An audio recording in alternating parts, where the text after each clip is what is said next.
On a random Saturday night over 35 years ago, I was in Dallas, Texas. It was McFarland Auditorium on the SMU campus to see John Schlitt and Petra. When out trots this opening act, Geoff Moore and the Distance, who at the time I'd never heard of, absolutely blew me away. No shade on Petra now, but the sound of this band, their energy, their message was fresh and powerful, and it captivated the audience that night. What happened next still impacts me to this day. Turns out Geoff and his band were staying over the weekend, and we were open to have them come perform at our little venue. So all the details got worked out. We were thrilled, but partly because there was no time for any real promotion, and partly because we were just a bunch of kids learning about life, business, and ministry. Almost no one showed up for the show. We were completely embarrassed and devastated. We were wondering what was going to happen next. So we went to Geoff with our tail between our legs to discuss our options. So this is when I got the first glimpse into the man and his passion. They insisted on playing their full set. And more importantly, they rocked our little venue for almost 2 hours as if there were 20,000 people in attendance. To this day, it's one of the best concerts I've ever attended. And being private made it even more special. Fortunately, we got the privilege to do several more concerts together, reaching thousands of people with the message of Christ and some amazing music. Every one of those is a capsule of time that I'll treasure always. So with that little teaser, I'm excited to say that today's guest is not only a contemporary Christian pioneer, an award-winning songwriter, an advocate for the poor, and an outdoor adventurer, but mostly I'm just proud to call him a friend. So get your popcorn ready, kids. Today is the Geoff Moore Interview, and it starts in 5, 4.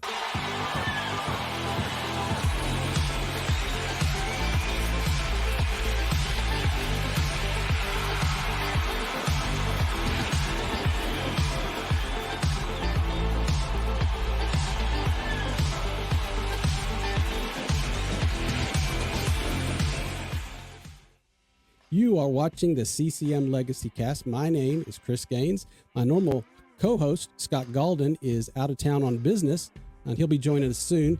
But this just gives me more time to really just go all out asking questions of our guest today. I am excited. This is the Geoff Moore Interview. But before I bring Geoff on, please do me a solid and punch that like button. Be sure to subscribe. Leave a question in the comments. If you want us to keep providing great interviews like this, it helps a lot. Tell YouTube and Facebook and all the algorithms that you want to see more interviews like that. And without any further ado, let me bring on my good buddy, Geoff Moore. Geoff, how are you doing, my brother? Hey, Chris. So good to see you, man. Doing good. So, do you remember that night by chance? Well, I think I remember. I hope you wiped it from your memory, quite frankly. I remember the big show. I'm not sure I remember the little show. I do, man. Yeah. I talk about this with some of my buddies that toured a lot. Gosh, thousands of shows. There's sort of this collective memory of, great ones and hard ones and big ones and small ones. And it's amazing how the perspective on it changes, right? Because at the time, you're always like, wow, this is not awesome. And then through the years, you meet people like yourself that were at some of these events, and it was impactful. So, well, it's a couple things. One, I told that story through the years many times, told it in business settings.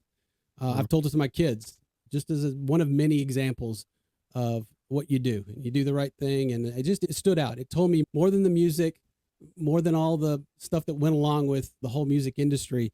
It was just somebody that was just said, this is what I'm here to do this for. Because you find yourself in those situations, and then you just do the next best thing. And it blessed a ton of people, and it's gone. Now, the follow-up to that story is when our little venue kind of outgrew our location and we got a chance to move and double our size and everything.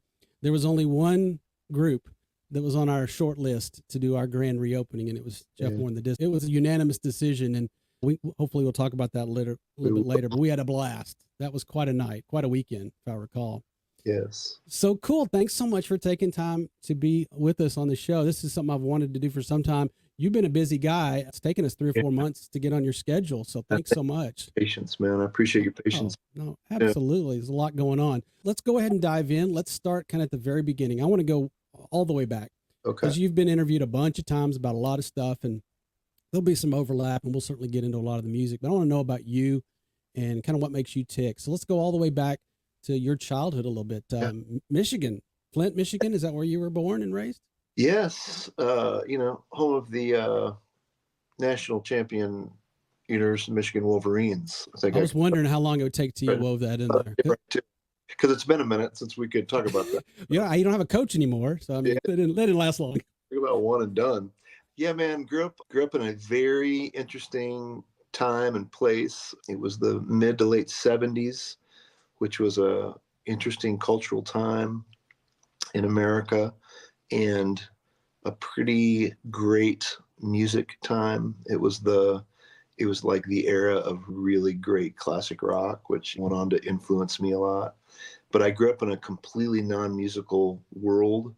I was the youngest of my family by a pretty good stretch, and my mom and dad were older. They were actually raised during the Depression. My dad was a World War II vet and started a business and was a very, very conservative guy and wasn't a Christian when he got married. In fact, he became a Christian right before I was born, and they'd been married, gosh, 12 or 15 years. I'm not sure in the math when I was born. So, my siblings were not raised in a Christian home in their formative years, and I was. So very different environment that I grew up in. Dad had a steel fabricating business, Moore Ironworks it was called, that served the auto industry. So man, that was the world I grew up in. I grew up in a world of really hard work and kind of entrepreneurialism. And did you work in the family business? I did. Yeah.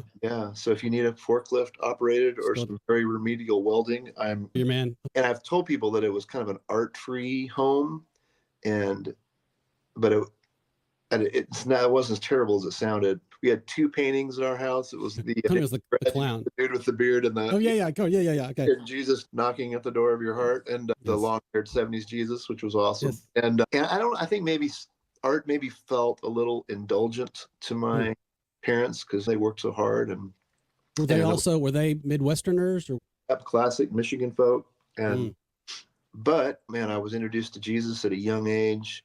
We went to a church that was uber legalistic, but they still had the gospel in there. And my dad loved that because he'd been a hellion and he needed some guardrails. So I noticed, I don't know where I saw it online, but your dad played baseball.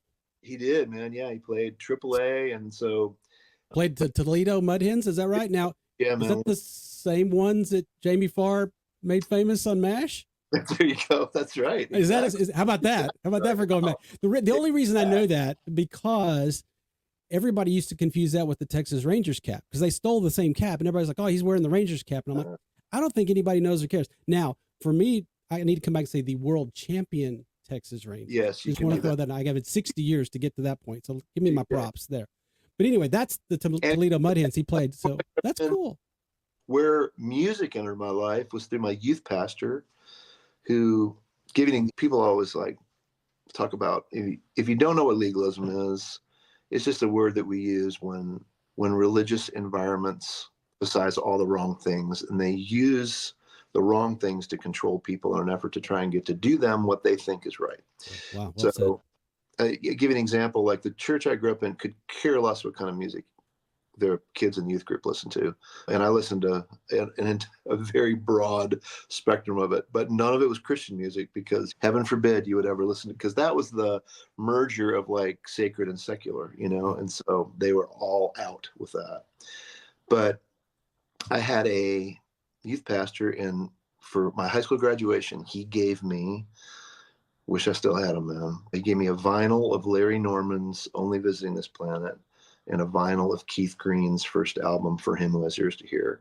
Man, though, that was a big deal for me because it was the first time that like art and faith ever merged in my life. And man, I love hymns today, but when I was 18, I didn't understand the words. And did they fight because there was that line in the sand, was it taboo to sing about Jesus with a rock beat?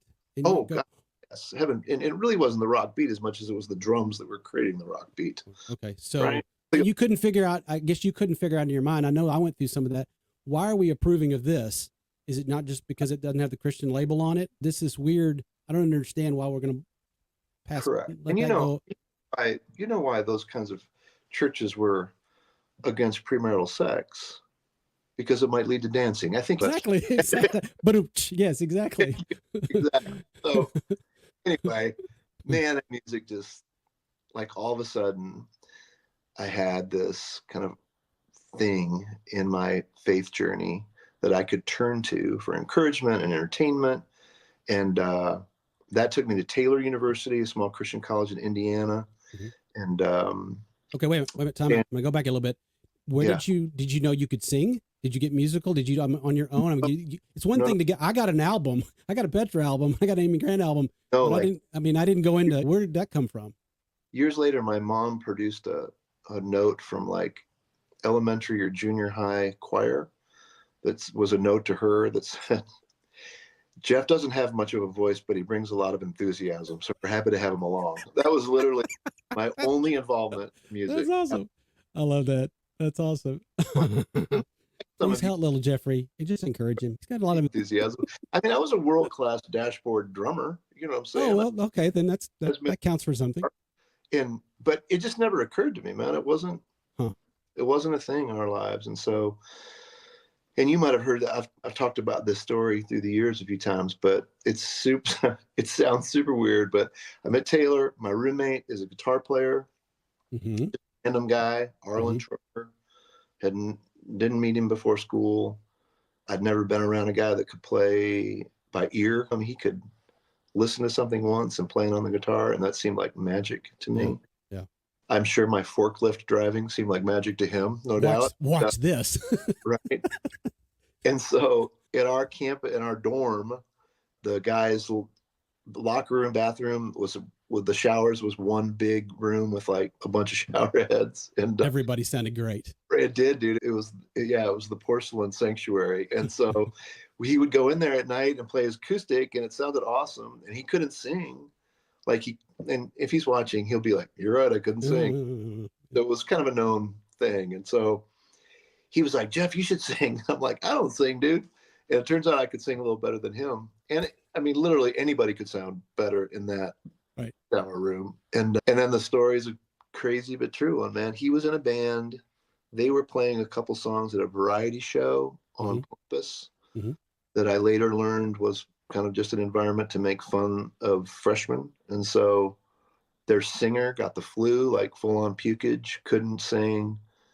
He came and said, "Geoff, we're desperate. Would you say we're just doing 2 songs? What do you think? Would you give it a try?" And literally in just the college having fun, I was like, "Sure." So I did it, and it was fun, but it was awful. And there was a guy in the crowd that worked for the local Youth for Christ organization, and he came afterwards and he said, "I love you guys' band. We're doing this youth event a month from now. Will you come play?" And I was like, "I'm in a band." So that's literally how it started. You're looking at them going, crazy. Am I involved in this? He got the flu. He was out. I don't know where he is today, but do you remember one of my favorites of all time is That Thing You Do?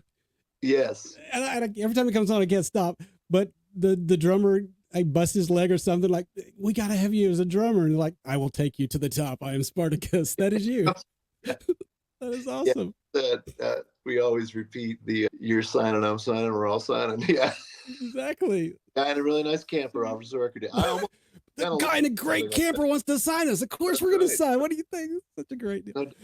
Okay, so that literally how it started. I literally didn't know that I could sing, and then I found out that I could, and that was, and not long after that, I started goofing around with songwriting a little bit. And I think some people either know this about me or it will explain a lot. I'm not really a instrumentalist. I can play very remedial guitar, but I learned that I could write lyrics. And fast forwarding, when I moved to Nashville, I realized there was a lot less people writing lyrics than there were writing music. And so that kind of became my little niche that I found to be able to do that. And I could hear melodies, I think. And so. Is that something that you ever struggled with? Yeah. As this career developed, and all of a sudden you're this front guy, and then you're this artist, and then you're hanging around all these people that are talking music theory, and you're like, "Oh my gosh, if I'm not in the bathroom, I really don't sound very good." For sure, right? It was definitely, what do they call the guy that hangs out with a bunch of musicians? the lead singer, that whole, yeah. But Well, it's so funny because this connection that you have with Rick Florian. So Rick's at Taylor, right?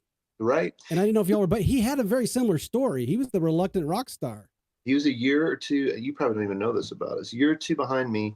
There was a band called, a little band I founded called Portrait. I'm sure everyone's heard of it. It's one of the few bands in the world you can Google and nothing will come up.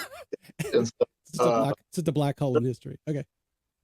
And Rick joined. He was one of the members. I'm gonna try to find it now. You've thrown down the gauntlet. I'm gonna try to find something. I'll joined the band, and he was in it with me, and crazy talented kid, high singer. So I graduate. I moved to Nashville. I had two friends in town, a guy named Billy Smiley and a guy named Dan Huff, who were both founding members of the band Whiteheart, which had just formed at that time. And I had done a little singing.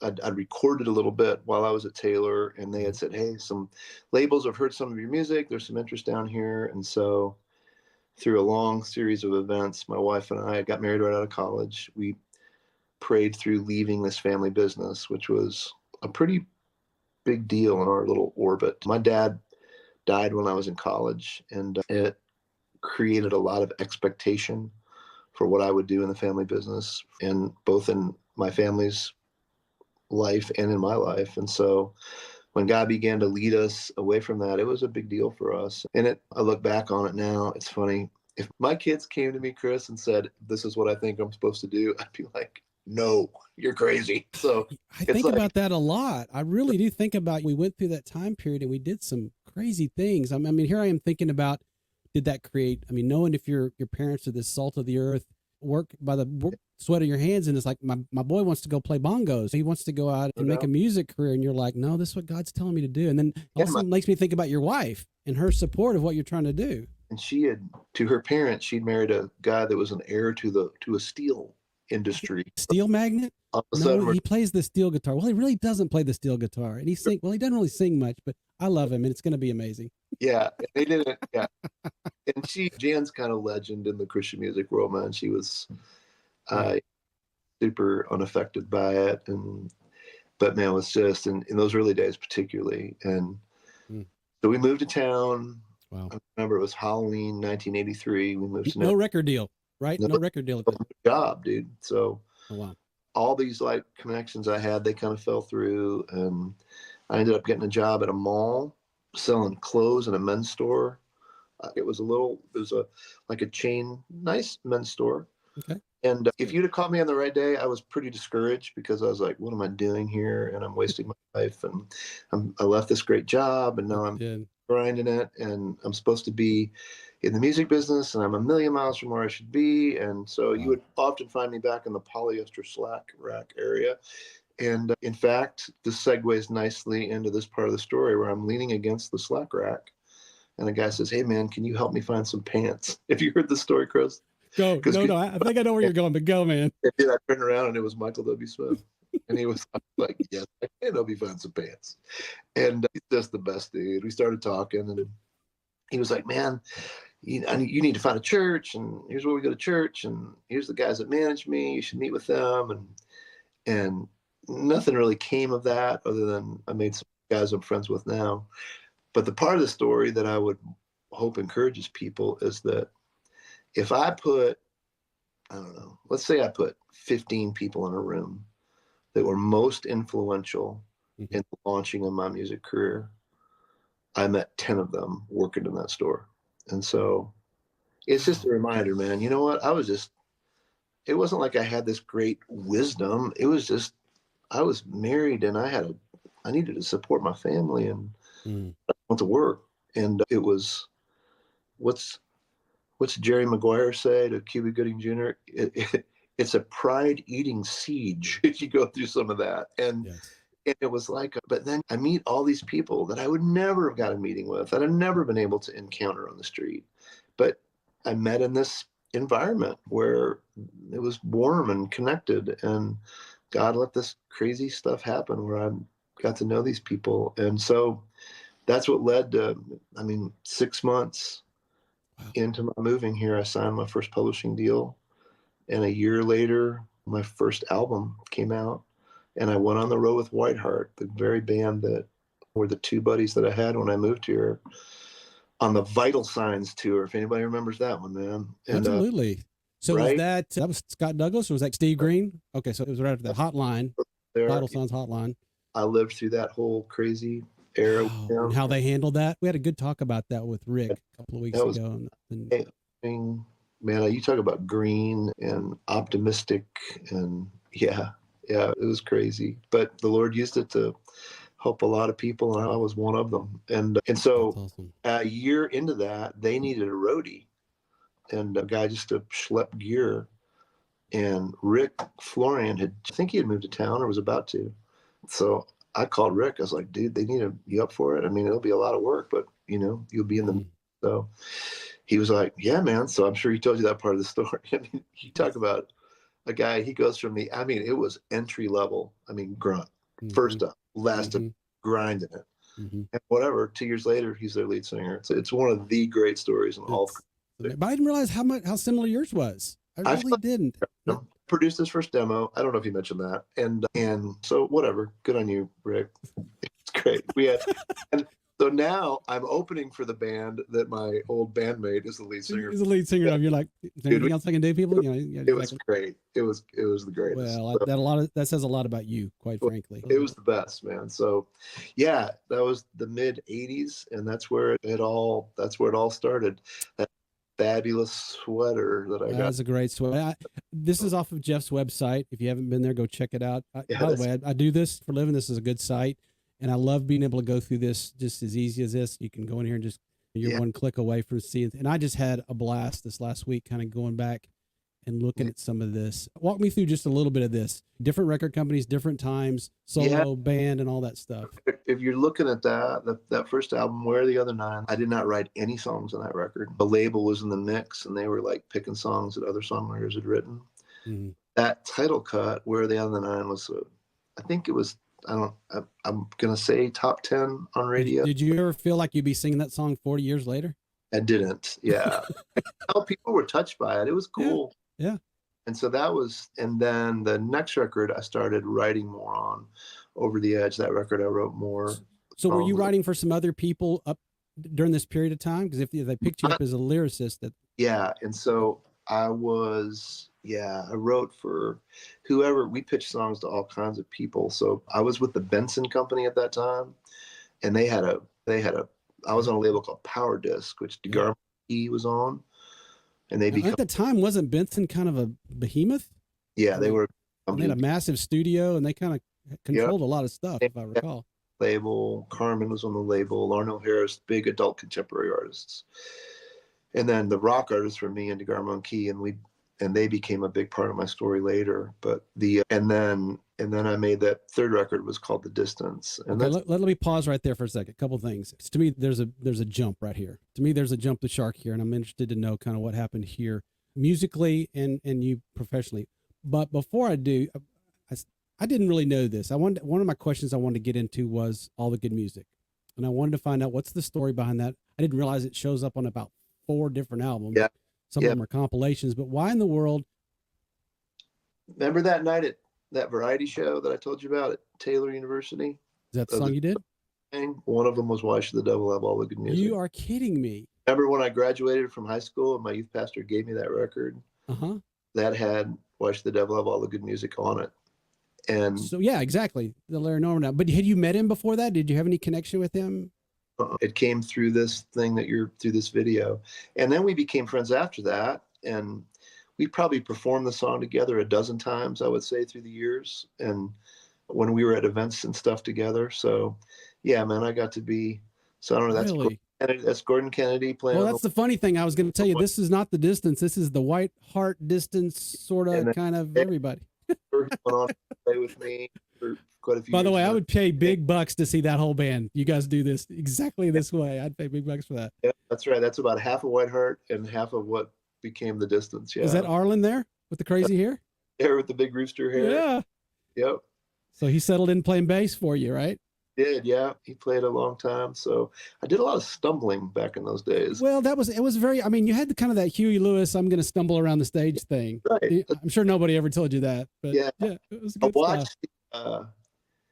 There's a great documentary out called biggest night in pop or something like that. Have you seen that? It's about the making of We Are the World. It's a really No, but I'm a sucker for rockumentaries, so I will put that down. oh, yeah, there it is. That's my Huey move. Oop, Well, that was your yeah, it was your Huey Moves. It absolutely was. that's I just the said that randomly. I was like, okay, I get it. Larry Norman silhouette. That's a yeah. Oh yeah. And dude, I can't remember the dude's name that produced this video, directed it, but he became a big deal. Oh yeah. So we were out front.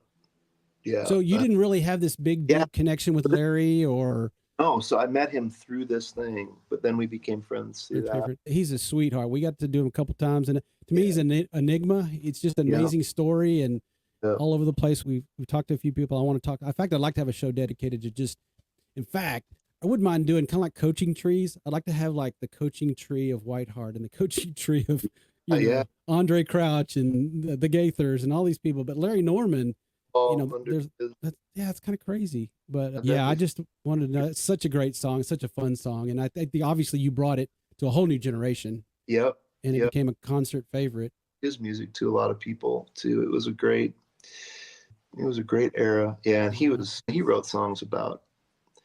That's what Larry Norman inspired me to do, is write songs about real stuff and things. Yeah, I want to come back to the records here in just a minute, but a couple of things are starting to fall in place for me now. You as a lyricist, your background, and kind of that struggle that you had with what you saw in church and what you saw in real life and what you saw in music and what moved your heart and your soul and what influenced you. The question I usually ask is, what are some of your early influences? You really haven't dropped any names, but I could guess who are some people that you were just enamored with music? Who were some bands that you were into? My patron saint of rock and roll was Bob Seger growing up. So, I mean, he was from the same area I was from. And so that music and kind of that music of that era, Bruce Springsteen, John Mellencamp.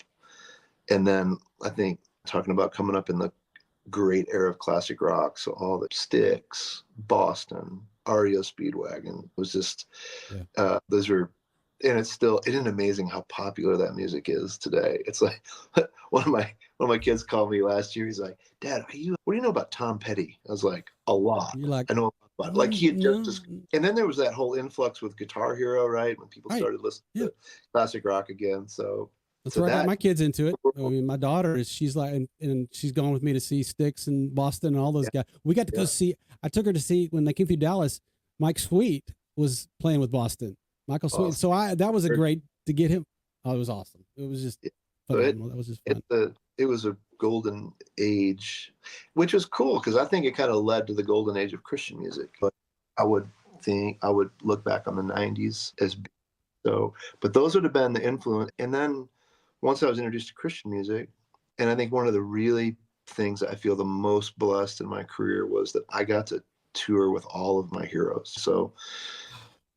And I didn't know Keith Green, but I got to be friends. He and his wife and I we became friends later. But like DeGarmo and Key was one of the first artists I heard. Larry Norman, Phil Keaggy, Petra, Whiteheart. These are all bands that I opened for in the early days of my career. So I got to be kind of talk about.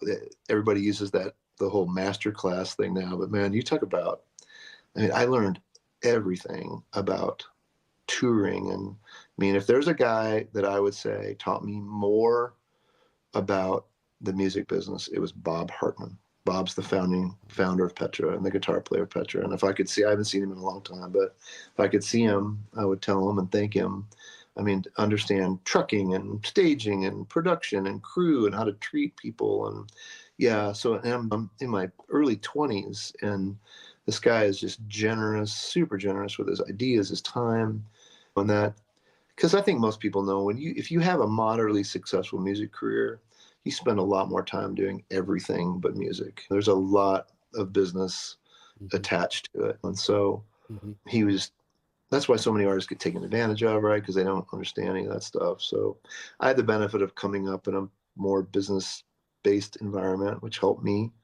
But yeah, to be able to tour with those guys and watch them on and off the stage and go through their own struggles.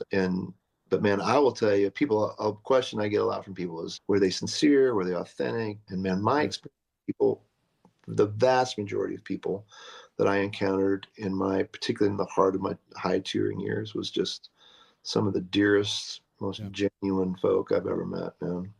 I mean, you're in the circus. It's not easy being in the circus. It's not digging ditches, but you're out a lot and you're away a lot, and there's a lot of challenges that come across the board with all of it. But I mean, they were some of the most genuine, called, generous people I've been around, and still very close with tons of them. And so, I mean, and then I got the chance to be able to return the favor and have artists open for me, and I got to treat them with the love and respect that so many artists treated me with. And did you get into? We're kind of jumping the gun a little bit. Did you get into producing and finding people and helping them along, or how? I did get into management a little bit. So it was about a 5-year stint, and my management partner ended up passing away, unfortunately, from cancer as a young guy.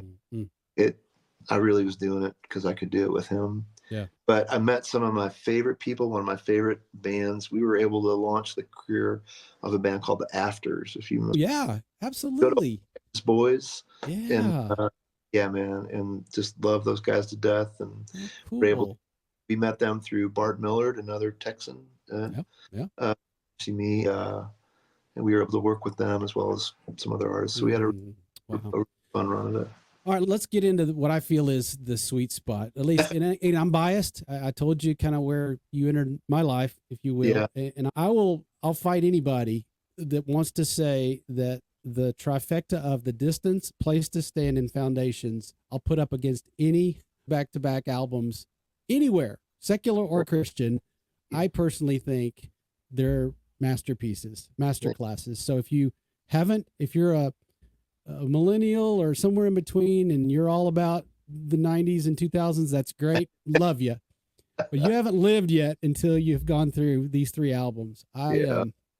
It's sometimes you get albums where every single cut just has something to say. And I don't know if these were songs that were building, or if it was just a unique kind of perfect storm, or if it was a writing thing. It was magical to me. Yeah. So and definitely tell you some of the stuff, and it was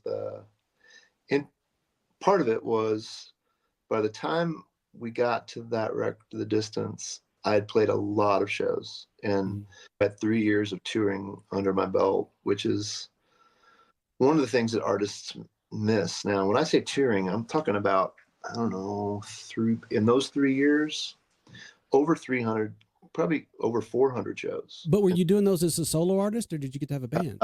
I started as a solo artist, but then ended up with a band by the time and it was really the Petra tour. I had done the Distance album, and that'll answer the question if people ever wonder where I came up with that name. That was it. I had a solo album called The Distance. Mm-hmm. Intention of that was kind of traveling music to help us get across the finish line. And Petra's manager called and said, "Hey, we're printing the posters for the tour. What do you want to be called?" And it was the first time we toured with a full band. So I was like, I just figured we could go with Geoff Moore in the Distance, and if I needed to change it later, it wouldn't be any big deal. I wish I had a better story, but there's not one. Well, these songs are just, I wish we had hours to just pick them apart and hear. Now, would this represent all your writing, or were you collaborative? What was happening here? Yeah. And I wrote a good bit of that with Gordon Kennedy, who was, at that time, the guitar player for Whiteheart, super talented guy, as well as Billy Smiley and other writers. But I'll give you an interesting thing, was that The Distance was the last record I made for the Benson Company. And there's a certain freedom when you're at the end of a deal. Because you can imagine, right? You have less concern about pleasing people. Mm-hmm. And then I went to Sparrow for a place to stand, and they were the kind of the hot at that time. And they signed me because of that kind of rock direction that they saw. Mm-hmm. And so I had a ton of freedom to make those next 2 records, A Place to Stand and Foundations. And so I would say, I haven't thought about this in a minute, but I would say of all the music I recorded, of all those albums that you see on that website, those 2 records, A Place to Stand and Foundations, I had the least label involvement in what I did. And Sparrow was pretty smart to just say, you know what, let's just stay out of the kitchen and let's see what happens here. And so, like so many things, Chris, we made some great music and we toured it super heavily and had great live shows, but there was nothing that was on the radio. And so, yeah, we'll talk about radio a little bit. Rock radio. I mean, we had a lot of success there, but as far as the real bread and butter of adult contemporary radio, and at that point, that kind of late 80s, man, that's when Christian radio is starting to come into its own. Yeah. They became a real gatekeeper for what kind of drove the industry, and that would be true for a long time, really, in many ways, up until digital music took over. Mm-hmm. So, what was so frustrating to me for guys like yourself and any rock act for that matter was you didn't have the platform that you needed. And of course we struggle with it at Footloose. It would be like they'd be playing your ballad and then all the moms would show up and you'd blister the paint off the walls and we were having a blast and it was like, you turn it down, it's too loud. I'm like, look, lady, this is not what they do. And so it was tough. And my heart goes out to you guys because back to what you're talking about, how rough it was and on the road and families, at least it wasn't balanced out. You weren't getting rich. In fact, you were barely surviving. And so there was just a passion and a labor of love to all that you were doing. And so I don't know. Yeah. We loved it. And I look back very fondly on that. And it really framed what came after, I think, because we had, I mean, that's part of what's I feel like part of what is missing in a lot of artists' life today is they don't have the opportunity to pay their dues in a way that when if success arrives for you, the way that we were blessed to have it arrive for us, you've been training. Yeah. It's not just like thrown upon you. You're like, all right, I know how to do this because I've been at it a long time. But it was, I mean, it's so funny you say that because it was right after Foundations that Sparrow released me. And I was like, all right. And I've been at it for, I guess, 5 years or so. And we'd been doing it a minute. And we made our bread and butter touring. But there wasn't a lot of heat in the market as far as record sales go. And man, we felt like I appreciate your kind words. I mean, we felt like we were making good music and recording good music. We really tried to play great live music and we're super committed to it. And I remember when I got let go at Sparrow, and I don't know if people don't understand that concept, you sign a certain number of records with a label. As a younger artist, you're only guaranteed one album. Then it's at the option of the label to pick you up. So they can renew your option and you make another record, or they can release you and you're not involved with them anymore. But if you don't want to make another album and they pick up your option, you have to. So you're committed. So the power is in their court. And so, but so I'm like late 20s and have made 5 albums and they released me. And at that point, that would be the point that Jan and I really were at kind of a crossroads. Jan's my wife. Yeah. We were at a crossroads of just like saying, all right, has this been a great run? Have we done what we were supposed to do? Has our calling changed at all? And we determined that our calling hadn't changed. I just determined that I didn't have to have a record deal to do what it called me to do, which is a much different thing. You hear people say that a lot now, but back then it was very challenging, right? Yeah, I want to put that in context. There was no internet. You were completely at the mercy of bookstore. Hey, you had to go to a bookstore for crying out loud to get music. But it was like, but we reached that point and it's like, there's a lot about an artist's life that's like sports. It's like a lot of stuff. You're valued and emulated for things that are kind of God-given gifts. And yes, you practice and you get better at it, but it's still just something that you woke up being able to do. And your future is held in the hands of other people, whether it's coaches or owners or producers or record labels. It deeply impacts the direction of your life. And so, I mean, that's why so many artists work so hard to control publishing and songwriting and their touring and all the things that give you some semblance of being able to make your own decisions. And so I didn't know what I wanted to do. I talked to some of the other labels. There was kind of, I would call it lukewarm at best. And going all the way back to one of the first bands I toured with, DeGarmo and Key, they had been at Benson all those years, that same first label I started at. And when they and their manager had negotiated ownership of their masters, which it doesn't sound like much, but that's what Taylor Swift wanted. And the reason she went through this whole thing and re-recording all of her records is because she didn't own her masters. And so they were able to sell her music without her consent, right? And so they had sold enough and had enough influence that, and a savvy enough manager that they owned. And so they were going to do a greatest hits album that they would own. And so they formed a label to do it, and it was called Forefront. And so I knew Eddie, and he said, man, why don't you come by and talk to Dan Brock, and they had a blues artist named Larry Howard. I don't know if you remember Larry. They had a blues artist and DeGarmo and Key's greatest hits. That was it. That's it. And so I went in, I met with Dan and a guy named Ron Griffin, who was there, who had been a publishing guy that I'd worked with back in the day. So it was owned by Ron and Dan Brock and Eddie DeGarmo and Dana Key. That's who owned the label. And we just started talking, and man, I loved what they were saying, and I loved their vibe. And I remember leaving like the first big meeting when it looked like I was going to do a deal.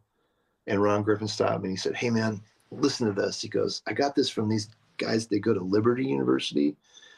He goes, hip hop was really hitting right there. I know where this is going. It's so weird, dude. He goes, it's like a hip hop group, but the black guy sings and a white guy raps. And it was Toby. And then there's another guy that has this out of this world ethereal voice that we don't know what to do, but he pulls it all together, and it's amazing. Yeah. And so, wow.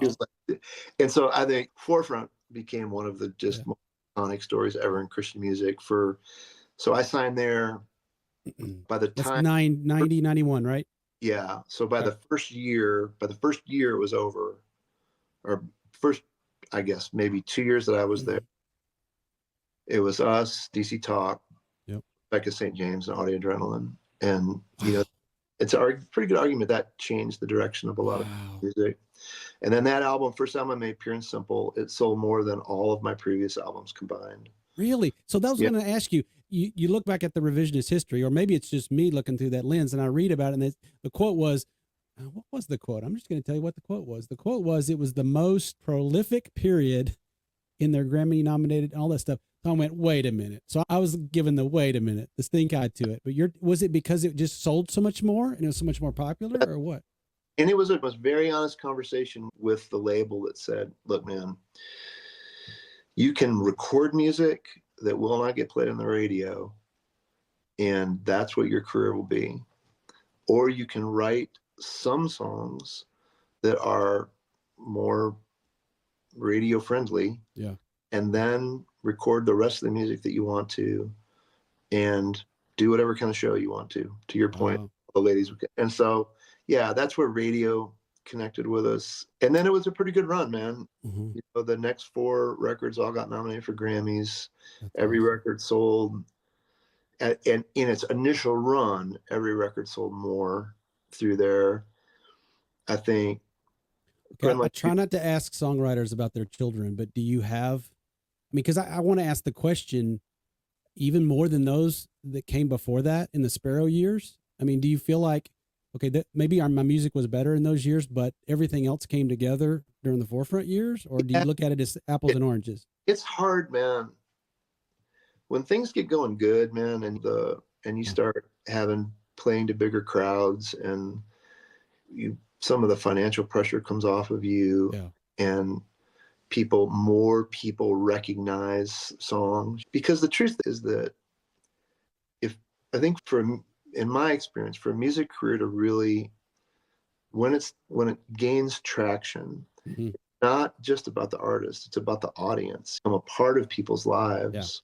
Yeah. And you have to, because like a friend like you was one of our biggest songs. It's like a reggae song, very anything stylistically like we would do. The band was like, we don't even like this song. But you play it a few times and people go crazy for it. Yeah. And Yeah. all of a sudden the band kind of liked it. And so we embraced all that the early 90s were. They're me and Boy Wonder, Stephen Curtis Chapman. And that's our kids. Lead singer for Colony House right there in that video. I was going to say all grown and having their own kids. Yeah. So That's awesome. But yeah, it was, just an amazing era. And I think from a purist music standpoint, I think, you can talk about albums that were like, man, this really represented who we were at that moment. But there was a generosity to what we did. And man, we're also in a genre of music where we're not just trying to sell records to people. We're trying to share truth with people. Right.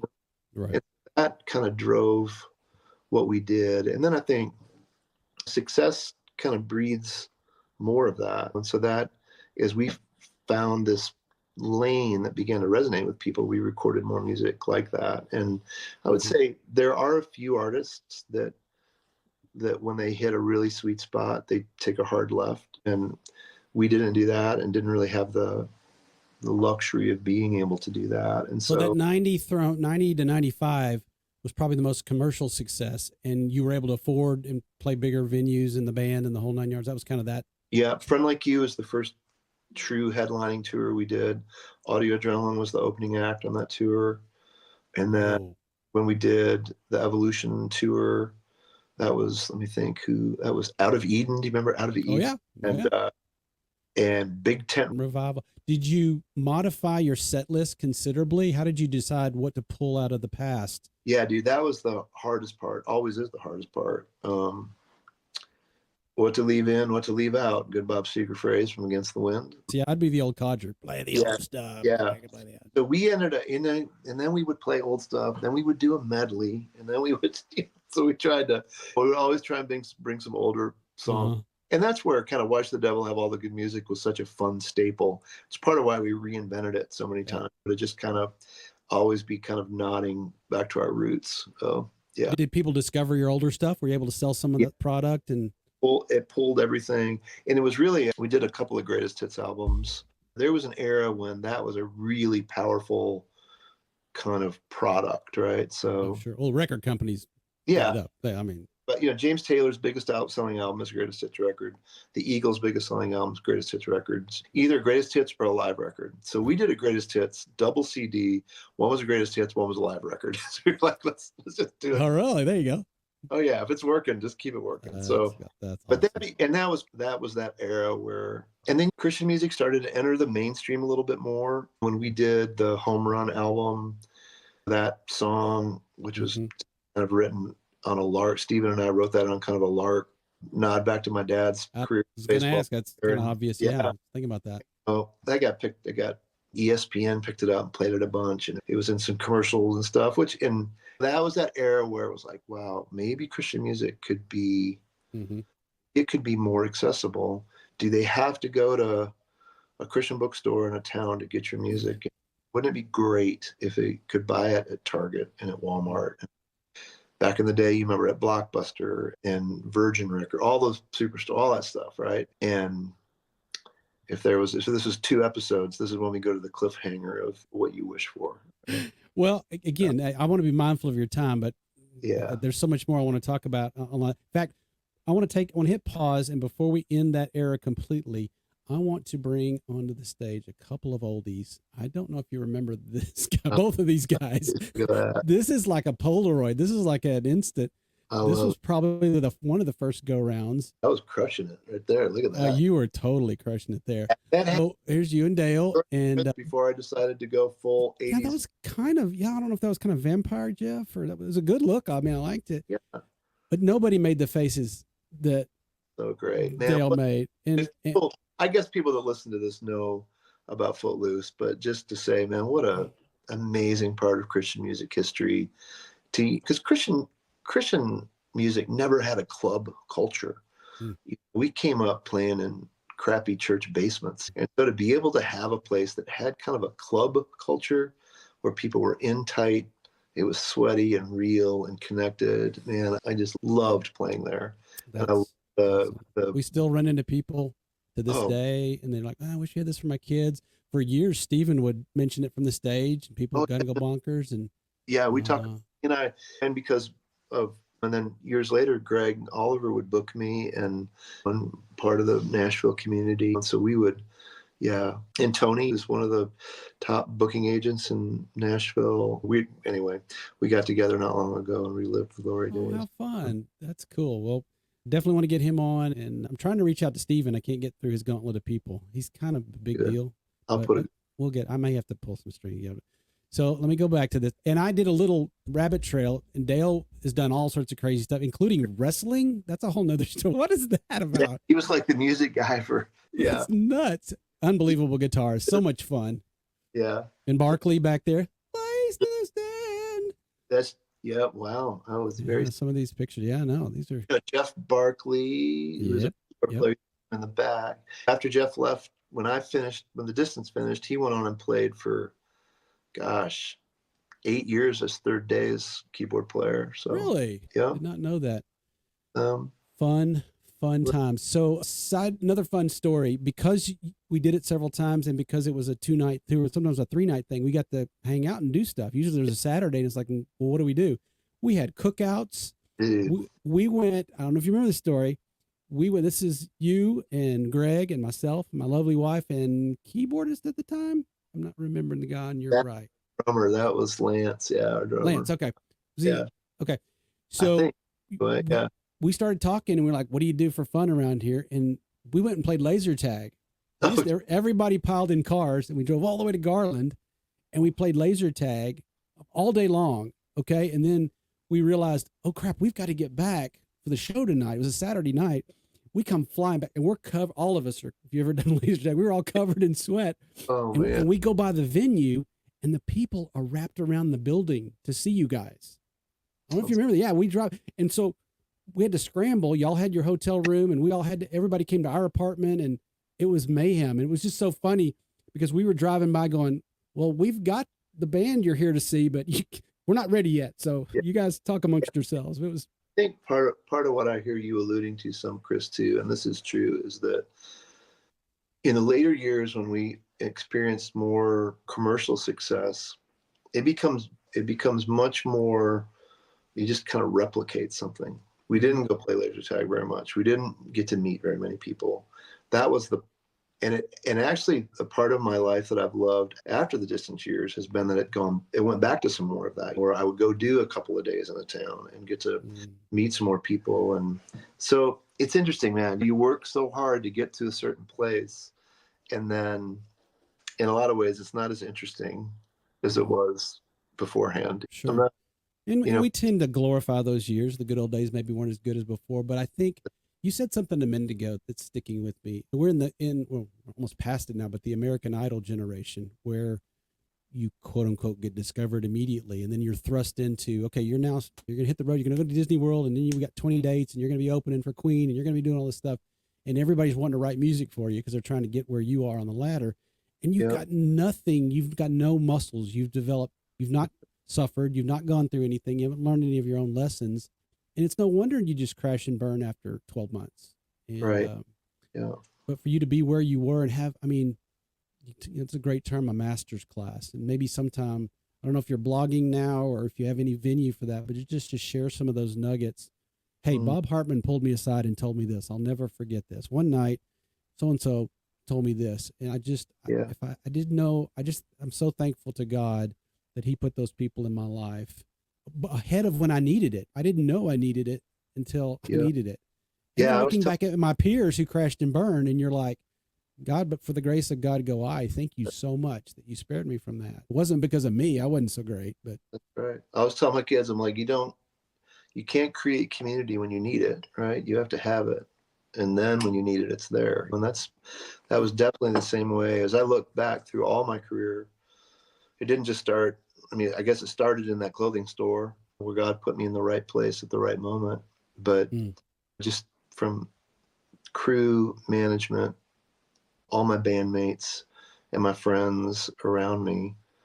And I think if I could put my finger on one thing that most created stability and longevity for me, it was a small group of friends that were way less interested in how many albums I was selling than they were about what kind of Christ follower, husband, friend, dad that I was. And I think that's what a lot of artists miss in their life. But is, if you're not careful, you wake up one day and all of your friends work for you or work with you or are benefiting some from your success. And that's something that robs everybody of their objectivity. As much as your booking agent loves you, you can't go to your booking agent and go, hey, I'm struggling a little bit right now and I really need to take some time off.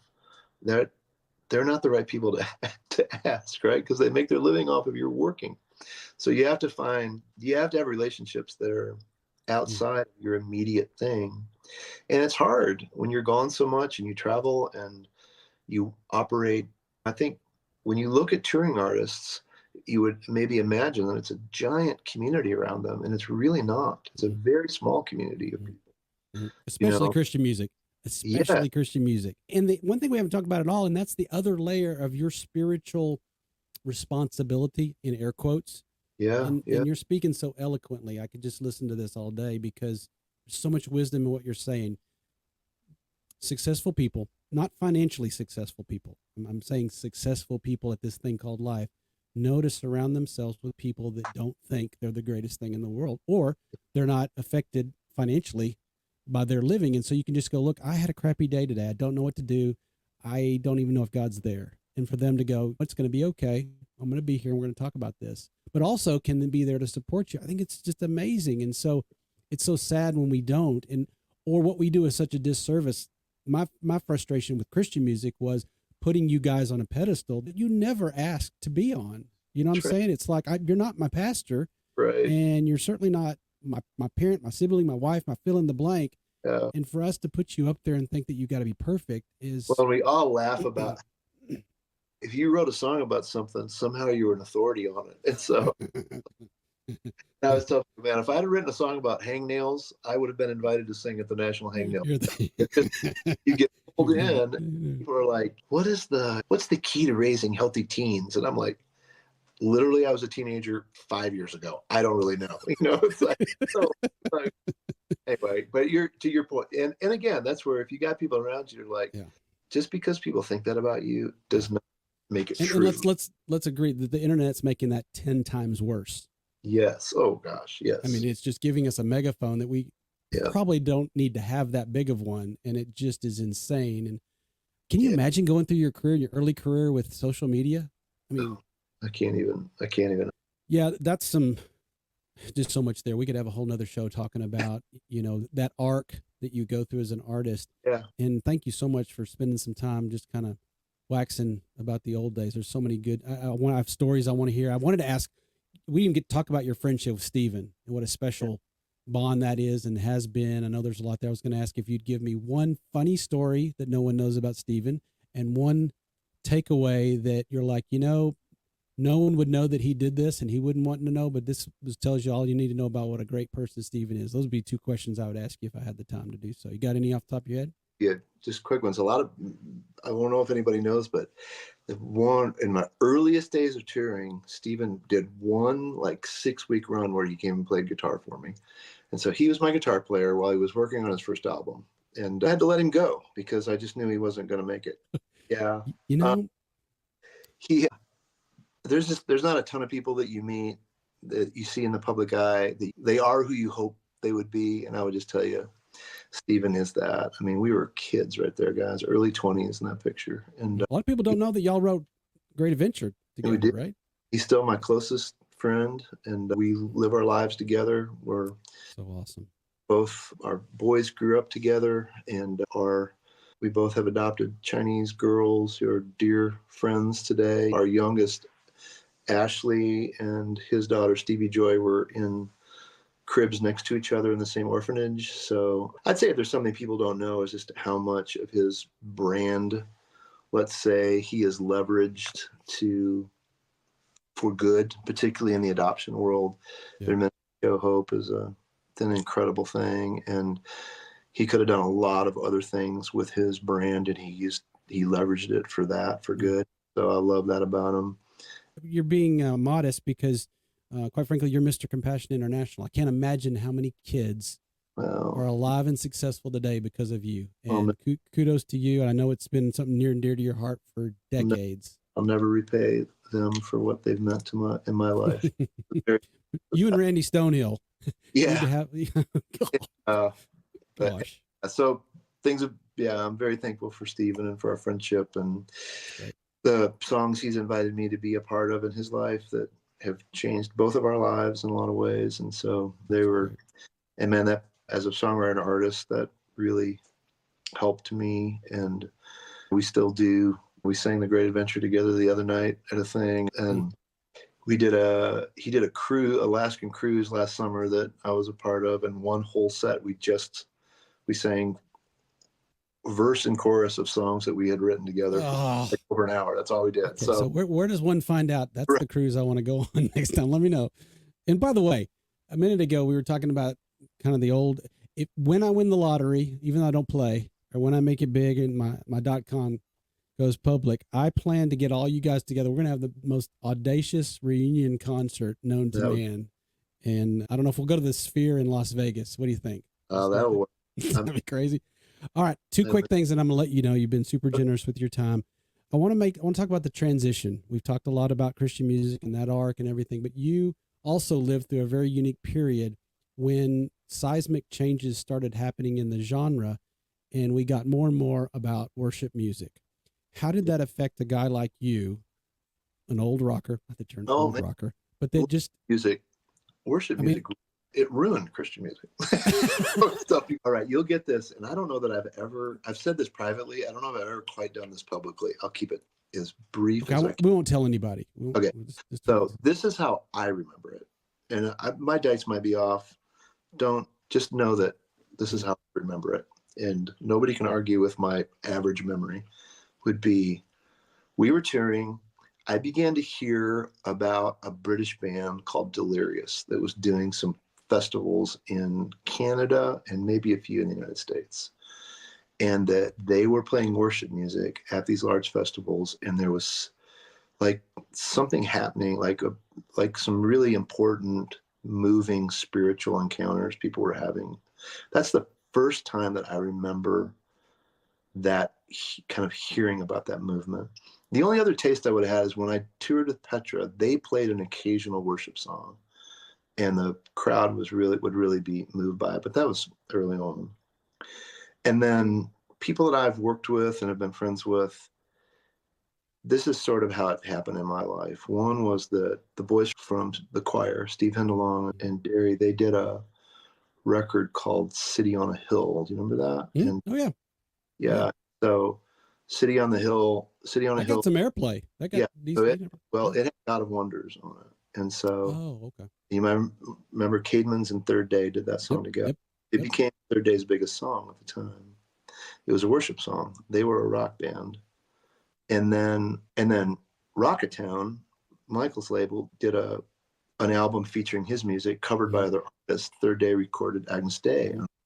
And didn't Petra release Petra Praise 1 and 2 also? Sure, at that same time and around then. And so, but so Third Day, who at that time was one of the biggest rock bands in Christian music, their two biggest songs were not on their albums, right? So they released Offerings, which was a worship record, became their biggest selling record at that time. I was touring with the Newsboys at the time, and Peter started writing. He wrote He Reigns, and they started writing worship music. That's when I began to feel the change. Yeah. And I love it, man. And I think if you talk to Chris Tomlin and you talk to David Crowder and Matt Redman, and these guys were all in high school during that time. That's what they're listening to as well. And so it was a beautiful thing to watch. Here are my only regrets about it is that songwriters will follow where their opportunity for success is. And so really prolific songwriters began only writing worship music. And I miss there being more what I would call horizontal music. We talk about the vertical and horizontal. Absolutely. Vertical, and that's awesome. And I love worship music, and I lead worship a lot and sing a lot of worship music and listen to it. But I loved an era where I was able to write and record and have some success with songs that were as much about Monday through Saturday or just about human relationship and human interaction and God, under God's purview of our lives. And so that would be the only thing that feels odd to me about it. I wish there was more commercial opportunity for artists to write songs about other things, but it's been quite a thing to watch, hasn't it, man? It's unfortunately, it's left some people kind of out in the cold, like, what do I do next? And part of it is, I mean, back in the day, I would have never, if somebody said, hey, would you play some worship music? I'd have been like, no, not because I was arrogant, but because I'm not a worship artist. There are worship artists that do that. I'm not that person. Did you get, maybe answer my question, did you get pressure to come be our worship minister at this church? I got this gig for you. A few invitations to do it, and never felt like something that I was interested in doing. But man, I mean, whatever, it's Monday, yesterday morning, I was at a huge church in Tennessee, and I was leading worship. I played some of my songs, and I played some other people's songs. And I got to tell you, man, that Phil Wickham, he needs to lower the keys of some of his songs. Yes, he does. Singing high. Yes, yes, he does. Yeah. I mean, I want to fight on my knees, but I want to sing, and put me on my knees. Well, which at what did your voice? Did you have to lower the key of some of your stuff? Well, everybody keep up. You had to, because I put it in. And I was like, I don't remember it being that high. I was like, get her down. I was like, yeah. And it's like a lot of guys. Rick Florian, we talked about, he is a tenor, but like Stephen Curtis and I, we are both, we're baritones by nature. We can sing up in Tenderland, but we're not really tenors. So yeah, as I went back to recording solo music, I was like, I'm going to put these in more humane keys. Thank you. Well, I appreciate you sharing with that. It's a bit of a touchy subject, because it's a great thing, but because I run into a lot of people and they're like, man, I just wish I had songs, both. We want both now. And I wish I had songs that help my kid, go through being bullied. I wish I had songs that help encourage me. Yeah. That I'm going to make it through this week. And quite frankly, when I worship, I get recalibrated, and you get snarky comments, the 7-11, 7 words repeated 11 times. And it's much more than that. But I was just curious as a lyricist and as a songwriter, just not to mention just your style, just after a while, it really changed a lot of things. And I know from a live standpoint, like if I go into church and play and lead worship and then play some of my own original songs, people are super touched by the original stuff because they aren't used to hearing that kind of music in church. Yeah. I could see that can be. All right, let's transition kind of this final stretch, talk about what's really important to us on our show here. We like to look back. We've definitely got a chance to lean in and hear some of your wisdom and some thoughts on lots of subjects, but you are not showing any signs of slowing down. And so I mentioned to you before we hit record, we were talking a little bit about how important legacy is to us. I mean, I've got grandkids running around now. Mm-hmm. And time marches on, and it's a very weird time. We started out in 8 tracks. We made it all the way through digital and Napster. And now there's so much content, so much stuff out there. You wonder, does anybody hear? Or does anybody even care? Yeah. My co-host and I, Scott, laugh a little bit about the days coming soon where the family will be at the dinner table and someone will go, you remember Uncle Geoff? He's a good guy. Can you pass the salt? Not that what we're all about is leave this massive story and look at me, but you really start thinking about, what am I going to be remembered for? What's really important at the end of the day? What do they really think about me? So I'll quit yapping, but I just think that you have left breadcrumbs along the way of your career and your journey. I think many of your songs, I look back and I pop them in now. And this past week I went back and did some, and I was like, wow, was he ever talking about legacy back in fill in the blank? Tell me where did that come from? Did that come up from your parents? Did that come along at a certain age of life? Did something happen that caused you to go? Oh, I think it definitely came up from my family. My grandmother is where faith entered our family. I've written a few songs about her. Mm-hmm. My mom and dad, both really lovely people that love Jesus. And so I got to see that. And then, man, my music career, music is so overvalued, Chris. It just opens like a key that opens doors that you should never walk through, be able to walk through. Like a lot of people that have got to do what I've got to do, you find yourself in rooms and in friendship and relationship with people that are really inspirational and really moving. But you also find out it's just, I mean, as silly as it sounds, we are just so drawn to a celebrity and so drawn to something that's unique or special. But it takes about 10 minutes to realize, that nobody is special or everybody's special. It's one or the other, just depending on how you're looking at it. I really began to look at what early on in my life, like just what lasts. I tried to write that, and when all is said and done, the album that I had on Evolution. As a young man, I tried to say, what are the things that I really want to be remembered for?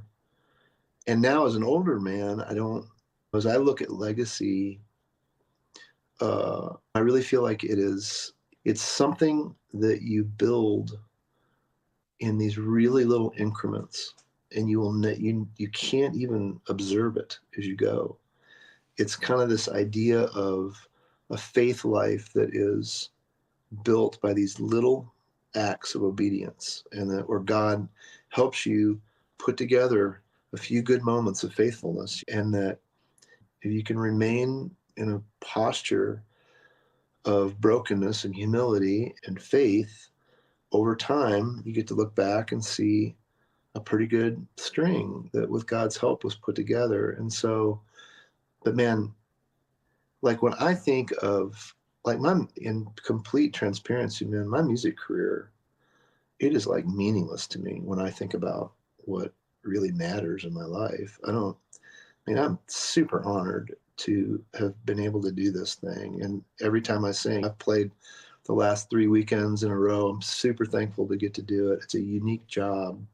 I'm very thankful that God uses it to touch people's lives. But in comparison to so many other things in my life, my 40-year marriage to Jan, my relationship with my 4 children, the close friendships that I have, that's the stuff of legacy. The stuff of legacy is and if my songs remind people to live intentionally like that and to care about those kind of things, man, that's what I'm excited about, way more than if something was super successful or not. And so, I mean, I would say when my children look at mine and my wife's lives, I think the thing that they admire and sort of long for the most is not the vocational success that they've seen me have.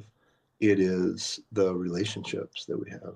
It's the community that we have been really intentional about building in our lives with people. And I think that, right, it's like those old sayings from the old, on your deathbed, nobody says they wish they had worked more. It's like, it's really true. It's true, man. It's about spending time. Because, I mean, I did an event a while back, and and the Newsboys were there. So, and Michael Tate is now the lead singer of the Newsboys. So weird, but Steven was there. So it was me and Steven and Michael, and we were standing backstage, and we just got to talking about how many miles and how many shows, and there's like this collective, like what was in that circle of 3 was infinitely more important than all the other stuff that had come out of those lives. So that's what I think about in legacy. And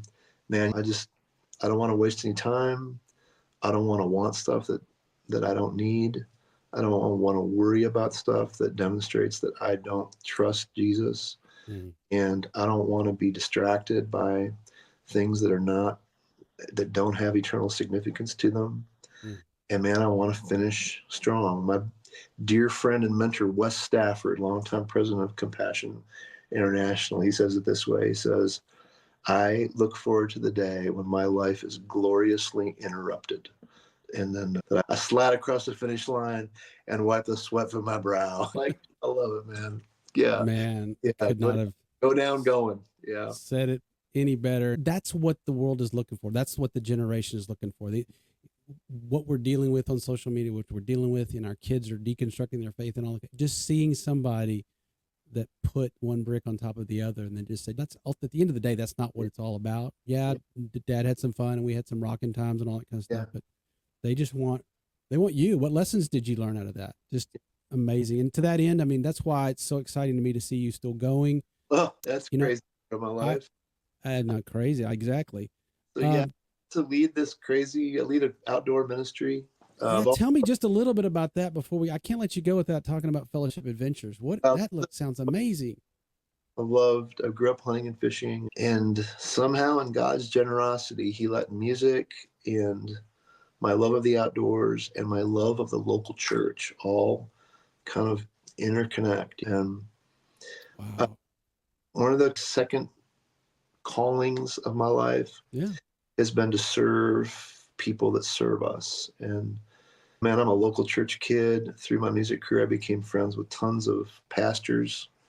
And I realized just what a challenging life it is for them, and hard and misunderstood and lonely. And in many ways, it mimics a lot of what a touring artist's life can be like. And so I started taking a few buddies on some outdoor trips, and it really resonated with people's lives. And I just kind of kept following the calling. And now we take about 500 people a year on these outdoor trips. We go all over the world together. And now, instead of standing in front of thousands of people, I sit around a fire with a dozen people who influence millions of people. So it's really quite a deal that the Lord's allowed me to be a part of. And so, you can check it out. It's called Fellowship Adventures. And if you know somebody in ministry that could use some time outside, I'd love to take care of them. That's what we do. Is it primarily for church leadership and nonprofit leadership? Yeah, that's who I